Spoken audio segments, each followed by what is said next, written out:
배당은 아주 단순하게 설명드리면 매출에서 비용을 차감한 후 남는 금액인 당기순이익을 주주에게 나누어주는 과정이라고 이해하시면 됩니다.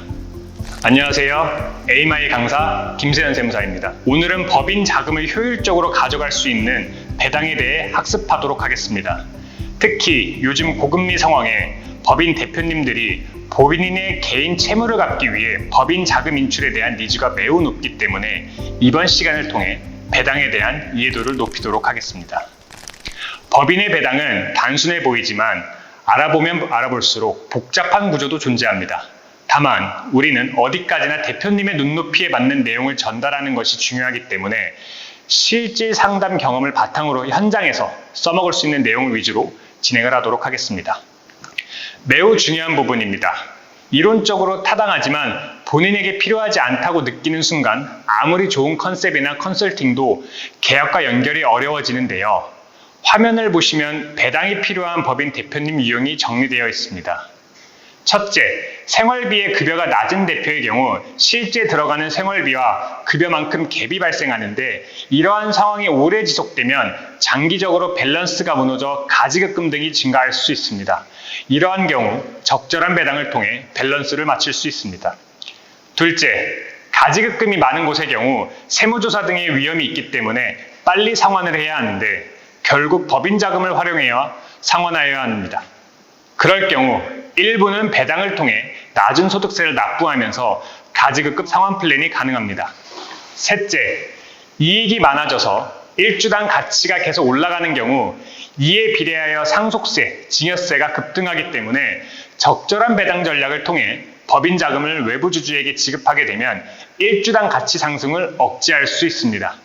마지막으로 아파트 구입 등 추후 국세청으로부터 자금 출처 소명이 예상되는 법인 대표의 경우 사전에 미리 급여 및 배당 등 입증할 수 있는 자금을 준비하는 것이 좋습니다. 배당은 아주 단순하게 설명드리면 매출에서 비용을 차감한 후 남는 금액인 당기순이익을 주주에게 나누어주는 과정이라고 이해하시면 됩니다. 화면에 보이는 것처럼 상장사들도 많은 배당을 통해 이익을 주주에게 환원하고 있는 것이 확인됩니다. 한국은 아직 미국이나 선진국처럼 배당이 활성화되어 있지는 않지만 지속적으로 배당 시장은 커질 것으로 예상되어 있습니다. 큰 흐름에서 배당을 이해하는 것도 중요합니다. 법인 대표님들의 공통적인 니즈가 바로 법인 자금을 인출할 때 최소의 세금을 납부하는 것인데요. 이 화면은 여러 번 보셔서 조금 익숙한 내용일 겁니다. 그만큼 중요한 부분이니 집중해 주시기 바랍니다. 급여 및 상여, 배당, 이익소각, 무형자산 양수도, 퇴직금 이렇게 총 5가지 방법이 있는데 그중 하나가 바로 배당입니다. 따라서 법인 대표님이 언제, 얼마 자금에 인출하고 싶은지 확인한 후 어떠한 방법으로 이를 실행할지 전문가와 고민 후 제안을 드리면 맞춤형 법인 자금 인출 전략이 가능합니다. 현장에서 가장 빈번한 질문입니다. 급여로 가져가는 게 좋나요? 배당으로 가져가는 게 좋나요? 단순한 질문 같지만 제대로 답변하기 위해서는 세무사들도 꽤 오랜 시간 검토를 해야 하는 부분입니다. 하지만 현장에서 바로 써먹을 수 있도록 간단히 정리를 해보았습니다. 배당의 경우 2천만 원 이하까지는 15.4%의 세율로 종결되지만 1천만 원이 넘는 경우 건보료가 부과됩니다. 또한 법인이 지출은 하였지만 비용은 인정받을 수 없고 이익이 있는 경우에만 지급이 가능합니다. 급여의 경우 소득세율에 따라 세금이 정해지며 지출 금액 전액 법인의 비용으로 인정됩니다. 또한 이익이 나지 않더라도 지급은 가능하며 지급하는 금액을 기준으로 추후 퇴직금 산정 기준이 되는 부분을 꼭 기억해야 합니다. 따라서 법인 순이익이 높아서 비용이 필요한 상황인지 지분이 분산되어 여러 명이 배당을 받을 수 있는지 등 몇 가지 요소를 확인 후 답변 드리는 것이 타당합니다. 배당 전략의 유의사항에 대해 알아보겠습니다. 대표자에게 100% 지분이 몰려있는 것보다는 배우자와 자녀에게 지분을 증여 후 3명이서 고루고루 증여를 받는 것이 세금 측면에서 훨씬 유리합니다. 또한 법인의 이익 한도 내에서 배당을 할 수 있으므로 향후 예상되는 순이익을 체크하여 배당 규모를 결정하는 것이 중요합니다.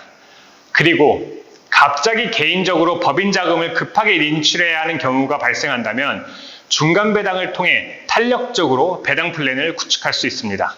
마지막으로 방금 알아봤던 주제인 배당과 급여 중 유리한 방법으로 인출을 진행하는 부분이 필요합니다.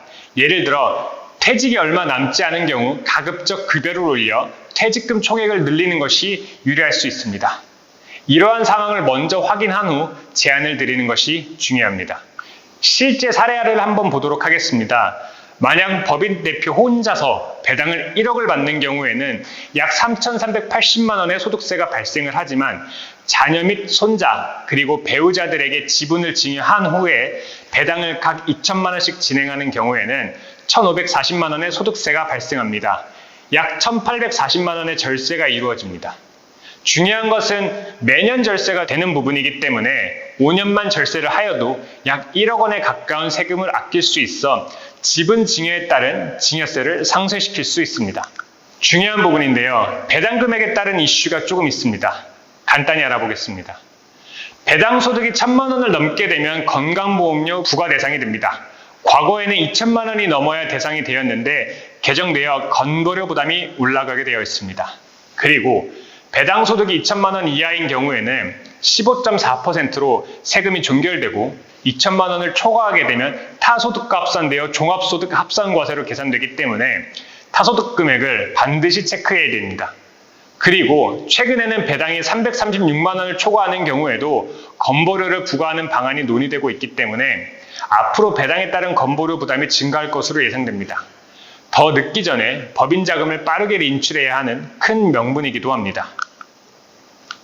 주식회사 하나의 사례를 보도록 하겠습니다. 매출액은 10억 원, 순이익은 3억 원, 그리고 대표급여는 200만 원으로 작게 설정되어 있네요. 그러다 보니 평소 필요한 자금을 그때그때 인출하다 보면 가지급금 누적액이 1억 원이나 쌓여 있습니다. 대부분 법인 대표가 가지고 있는 것으로 확인되어 있습니다. 이러한 경우 어떻게 안내를 하는 것이 좋을까요? 일단 배우자에게 지분 증여를 하는 것을 권장드립니다. 40% 가치가 약 5억 원이기 때문에 증여세 이슈는 없습니다.